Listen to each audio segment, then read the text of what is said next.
پھر انہوں نے یہ ان کو ان کے حال پہ چھوڑ دیا. یہ پھر مجذوب بزرگ تھے. یہ پھر انہوں نے ذرا تھوڑے سے بڑے ہوئے تو پھر یہ حسین آگائی علمدار کالج کے سامنے ایک جگہ ہے, وہاں پر وہ سخاوت صاحب اور وہ وارثی سلسلے کے کچھ بزرگ تھے. پھر کے بعد کیا دیکھتے ہیں کہ کمرے سے دھوئیں نکل رہے ہیں, تو وہ جناب والا فوراً ان کے کمرے میں گئے تو کیا دیکھتے ہیں کہ بستروں سے دھوئیں نکل رہے ہیں. اب آگ تو نہیں لگی ہوئی لیکن دھوئیں نکل رہے ہیں. تو انہوں نے فوراً جا کے جناب والا ان کے السلام علیکم. وعلیکم السلام ورحمۃ اللہ وبرکاتہ. آپ امام بخش صاحب کے سرکار عرف بابا سائیکلوں والی سرکار کے عقیدت مندوں میں سے ہیں, ان سے پیار کرنے والوں میں سے ہیں. ذرا ہمارے ناظرین کو ان کے بارے میں تھوڑا سا بتائیے گا. جی, میں تقریباً 9 سال سے اس ایریے میں آیا ہوا ہوں. ویسے تو میری نسبت حضور سلطان باؤ صاحب سے ہے, لیکن میں 9 سال سے اس ایریے میں سبزہ زار کالونی میں رہ رہا ہوں. تو کیونکہ میری نسبت تو بزرگوں سے ہی رہی ہے, تو اب یہ میرے گھر کے نزدیک یہ بزرگ تھے, تو اسی نسبت سے پھر میرا یہاں پر مسجد بھی ساتھ ہے, نماز وغیرہ بھی یہیں بھی پڑھنی ہے, اور ان بزرگوں کی قدم بوسی کرنی ہے, اور ان سے نذرانہ عقیدت بھی پیش کرنا, اور ان سے فیض و برکات بھی حاصل کی میں نے بہت سی. تو اسی نسبت سے میں نے ان کو ماشاءاللہ صاحب کرامت بزرگ پایا ہے. کیونکہ میں نے پوچھا لوگوں سے, تو یہ انہی کا علاقہ ہے. یہ جو علاقہ سبزہ زار ہے یہ پہلے نیل کوٹ کہلاتا تھا, اب یہ سبزہ زار کالونی کہلاتا ہے. تو یہ اسی علاقے کے یہ کھک فیملی سے یہ تعلق رکھتے ہیں. یہ پیدائشی یعنی کہ بزرگ تھے, مادرزاد پیدائشی بزرگ تھے. بچپن سے ہی یعنی کہ ان کی کرامات جو ظاہر ہوئی ہے نا, وہ تقریباً 7-8 سال کی عمر سے ہوئی ہے.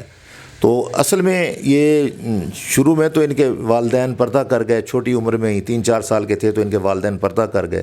پھر ان کے دادا دادی نے ان کو یعنی کہ پرورش کی ان کی.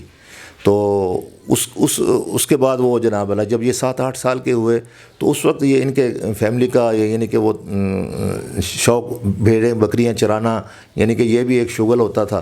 تو انہوں نے بچوں ان کو یعنی کہ اس شوق پہ لگا دیا, چلو بھیڑ بکریاں چرانے کے لیے لے جاؤ.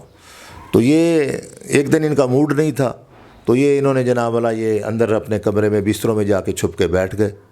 اب وہ بزرگوں نے دیکھا ان کے دادا دادی نے کہ بھی بکریاں کھڑی ہیں اور یہ بچہ کہاں گم ہے. تو کچھ دیر کے بعد کیا دیکھتے ہیں کہ کمرے سے دھوئیں نکل رہے ہیں. تو وہ جناب والا فوراً ان کے کمرے میں گئے تو کیا دیکھتے ہیں کہ بستروں سے دھوئیں نکل رہے ہیں. اب آگ تو نہیں لگی ہوئی لیکن دھوئیں نکل رہے ہیں. تو انہوں نے فوراً جا کے جناب والا ان کے بسترے اٹھائے تو نیچے یہ چھپے ہوئے تھے. وہاں سے یہ ان کی پہلی کرامت ظاہر ہوئی. پھر انہوں نے یہ ان کو ان کے حال پہ چھوڑ دیا. یہ پھر مجذوب بزرگ تھے. یہ پھر انہوں نے ذرا تھوڑے سے بڑے ہوئے تو پھر یہ حسین آگائی علمدار کالج کے سامنے ایک جگہ ہے, وہاں پر وہ سخاوت صاحب اور وہ وارثی سلسلے کے کچھ بزرگ تھے, ان کی دکانیں تھیں, وہاں پر یہ جا کر بیٹھا کرتے تھے. ان کا روٹ جو ہوتا تھا نا حسین آگائی سے لے کے بابا شاہ شمس کا دربار جو ہے, یہ سڑک دولت گیٹ والی, یہ ان کا روٹ ہوتا تھا. اب شوق ان کو تھا سائیکلوں کا, تو وہ جو بھی ان کے پاس آتا نا تو وہ کہتا بابا جی میرے لیے نظر شفقت فرمائیں. تو آپ کہتے جاؤ نیا سائیکل لے کے آؤ. اب اس نے چلے جانا, اس نے جا کے نیا سائیکل لے کے آنا, تو آپ نے جناب والا اس نئے سائیکل کو ٹائروں کو آگ لگا دینی, مٹی کا تیل ڈال کے آگ لگانی. اب وہ جناب والا ٹائروں کو آگ لگی ہوئی ہے اور یہ سائیکل پر چڑھ کے سائیکل چلا رہے ہیں. اب وہ لوگ دیکھ رہے ہیں دڑل دڑل سائیکل چل رہا ہے اور لوگ یہ یعنی کہ میں آپ ان کو یعنی کہ ان کی جسم کی یہ کیفیت تھی کہ پھر یہ ساری عمر ایک ہی لباس میں رہے ہیں. میرے پاس ان کی تصویر ہے, آپ دیکھیں نا, اپنے صرف انہوں نے ایک ہی کرتا پہنا ہوا ہے. گرمیاں سردیاں یہ اسی ایک کرتے میں یعنی کہ نیچے تہمت پہنتے تھے چادر اور اوپر کرتا پہنتے تھے. بس ایک ہی کرتا اور ایک چادر ان کا یہ لباس رہا ہے. تو یہ ساری زندگی انہوں نے اسی طرح گزاری اور کوئی ان کا اور شوق نہیں تھا, بس یہی شوق. بس کوئی عقیدت مند آتا تو وہ کہتا ہے حضور میرے لیے نظر شفقت فرمائیں, تو یہ کہتے تھے جاؤ سائیکل لے کے آؤ. بس وہیں سے یہ بابا سائیکلوں والے مشہور ہو گئے. تو پھر یہ وہیں پر جب بیٹھا کرتے تھے تو وہاں پر ایک کبابوں والے کی بھی دکان تھی. ایک دن ان کو شوق ہوا کباب کھانے کا, تو جناب اس کے جا کے کہا کہ کباب بنا کے دو. تو اس نے بنانے شروع کر دیے. وہ تقریباً اس کا 10-12 کلو کا تھال تھا کبابوں کا, وہ جناب مٹیریل ہوتا ہے پورا تھال بھرا ہوا تھا. تو وہ جناب والا بناتا گیا کباب, بنا کے پکا کے ان کے آگے رکھ رہا ہے اور یہ کھا رہے ہیں. پتہ نہیں چلا پورا تھال ہی ختم ہو گیا. اب یہ دیکھو یہ بھی ایک ان کی کرامت ظاہر ہو گئی. پھر اسی طرح ایک دفعہ ایک زائرین کی بس آ گئی ادھر شاہ شمس پہ, تو وہ واپس جانے لگے نا, تو بس دولت گیٹ کے آگے پہنچی تو یہ آگے کھڑے تھے, یہ آگے بس کے آگے لیٹ گئے. اس زمانے بسوں کا زمانہ تھا یعنی کہ. تو وہ انہوں نے بڑی منت طرح کی کہ بھی اٹھ جائیں, لیکن یہ نہ اٹھے. وہ بس کا جو کنڈکٹر تھا وہ بدتمیز تھا، وہ اس نے جناب والا لحاظ نہ کیا، اس نے آ کے نہ دیکھا کہ بھی کافی دیر ہو گئی، 2-3 گھنٹے گزر گئے، یہ اٹھ نہیں رہے، اس نے لوہے کا راڈ اٹھایا اور ان کو مارنا شروع کر دیا۔ وہ اس نے جناب ان کے اوپر جو 2-3 وہ دفعہ وہ وار کیے، ان کا سر پھٹ گیا، زخمی ہو گئے، لہولہان ہو گئے، بے ہوش ہو گئے۔ لوگوں نے ان کو اٹھایا، ان کے عقیدت مندوں نے ان کو نشتر لے گئے، جا کے ان کو نشتر میں داخل کیا ایمرجنسی میں۔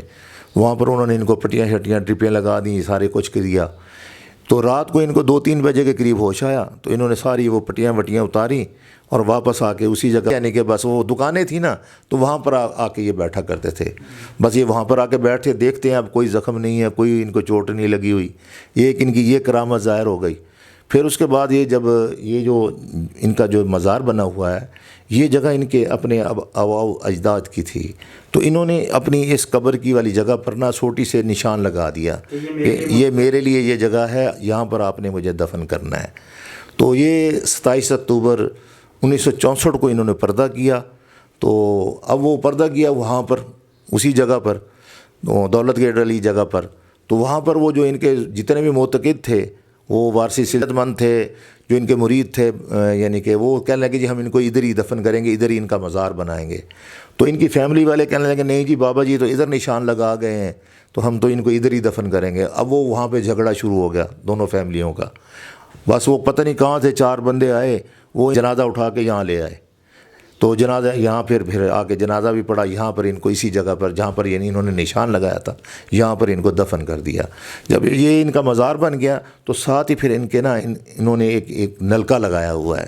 یہ نلکا جو ہے نا اسی وقت سے یہ بھی ایک کرامت ہے ان کی، کہ جو بھی کوئی مریض ہوتا ہے یا کوئی بھی جلدی امراض وغیرہ، تو وہ یہاں پر آتے ہیں، آ کے وہ غسل کرتے ہیں۔ وہ باتھ روم بنا ہوا ہے، 4 دیواری ہے اس کی بنی ہوئی، زندہ کرامت یعنی ان کی ابھی تک جو موجود ہے، جس کی وجہ سے ابھی تک یہ مشہور ہیں بابا سیکلوں والے۔ یہی ہوتا ہے کہ وہ جو مریض ہوتا ہے نا، اس کو یہاں لاتے ہیں، تو یہاں لا کے اس کو جو نام والا وہ اس کے کپڑے پرانے اتار کے وہ پھینک دیتے ہیں اسی جگہ پہ، تو اس کو اس نلکے سے کے پانی سے غسل بھی دیتے ہیں، پانی بھی پلاتے ہیں، اور نئے کپڑے پہن کے لے جاتے ہیں، وہ بندہ صحیح سلامت ٹھیک ٹھاک ہو جاتا ہے، یعنی کہ اس کی ساری تکلیفیں دور ہو جاتی ہیں۔ یہ بھی ایک ان کی کرامت ہے۔ اور ویسے ان کا جو ہے عرس، ان کے جو ہے ماشاءاللہ بڑی بڑی ہستیاں یہاں پہ آتی ہیں۔ وہ سخاوت صاحب کے صاحبزادے ہیں شارق صاحب، وہ یہاں پر آ کے ان کے 2 پروگرام کرتے ہیں۔ ابھی تک لوگوں کی عقیدت، جب وہ سیکل پرانا دور تھا نا، وہ سیکلوں کا دور تھا، تو اس وقت یہ سیکل یعنی کہ شوق یہی تھا نا، یہ آپ دیکھیں ان کے درخت کے اوپر سیکل لٹکے ہوئے ہیں، تو یہ اس وقت یعنی کہ جو بھی بندہ ان سے آ کے عقیدت کے اوپر اپنی خواہش کا اظہار کرتا تھا نا، تو وہ سیکل لے آتا تھا، یہاں لا کے اس نے سیکل لٹکا دینا۔ ایک چور جناب والا کسی کی بھینس چرا کے نا ادھر اس راستے سے گزر رہا تھا، تو اس نے پیچھے دیکھا، اس نے پیچھے سے دیکھا کہ وہ پیچھے سے وہ بھینس کے مالک جو ہے نا وہ آ رہے ہیں، وہ چھریاں کہاڑیاں اٹھا کے آ رہے ہیں، تو اس کو ڈر پڑ گیا۔ اب وہ ڈر پڑا، آگے مزار تھا، وہ اس نے آ کے بھینس مزار کے درخت کے ساتھ باندھی، اور وہ جناب والا مزار میں آپ کے مزار میں داخل ہو کے قدم بوسی کی، اس نے قدم بوسی کر کے کہنے لگا حضور میں توبہ طیب ہوتا ہوں، مجھے بچا لیں ورنہ یہ لوگ مجھے مار دیں گے، تو میں آئندہ توبہ کرتا ہوں۔ اس نے توبہ کی اور معافی مانگی، اور یہاں آپ کے قدموں میں بیٹھ گیا۔ اتنی دیر میں وہ مالک بھی پہنچ گئے۔ اب وہ کیا دیکھتے ہیں کہ آپ نے یہ کرامت ظاہر کی، بھینس تھی کالے رنگ کی، جب وہ آئے تو انہوں نے دیکھا بھینس کا رنگ بھورا ہو گیا، یعنی کہ بھورے رنگ کی بن گئی۔ انہوں نے کہا یہ تو ہماری بھینس ہی نہیں ہے، تو وہ بندہ بھی بچ گیا، توبہ طیب بھی ہوا۔ یہ بھی ان کی کرامت ظاہر ہوئی۔